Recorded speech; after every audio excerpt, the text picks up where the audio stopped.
Usa ka kinaham labi na sa mga bata kung Pasko kining gingerbread house nga gawas nga makakaon ka, makasud usab sila niini. Kung kaniadto kutob lang sa pantasya karon aduna na kini katumanan sa gitukod nga gingerbread house nga ginama sa tinuod yun nga pan. Wow, busa atong sudlon kining gingerbread house pinagin ining report. Sa unang pagtan-aw daw susama lang sa kasarangan nga balay-balay nga gidisenyo sa gingerbread house. Apan dili lang kini props o disenyo. Matuod yun nga usa ka gingerbread. Makaon ang mga dapat niini. Ang mga bricks sa bungbong o sa iyang atop ginama sa tinuod yun nga gingerbread.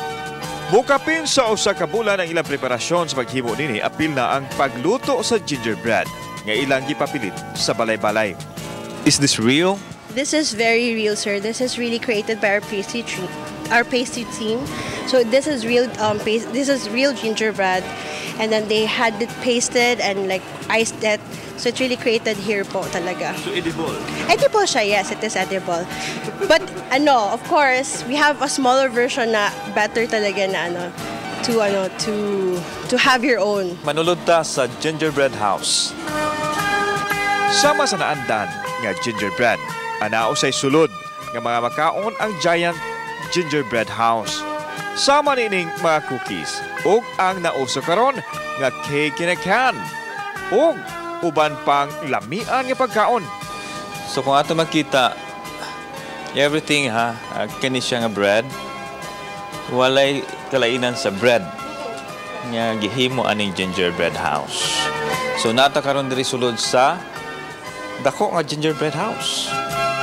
Sa bintana naka-display ang mga Pinoy nga kalanon sama sa kutsinta, binangkal, palitaw ug biko.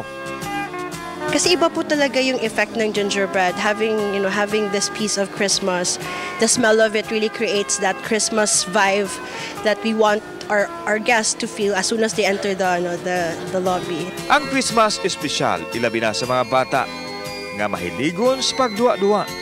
Busa, perfect alang kanila ang ingon niining adorno nga makabusog sa ilang mga pantasya sa Pasko.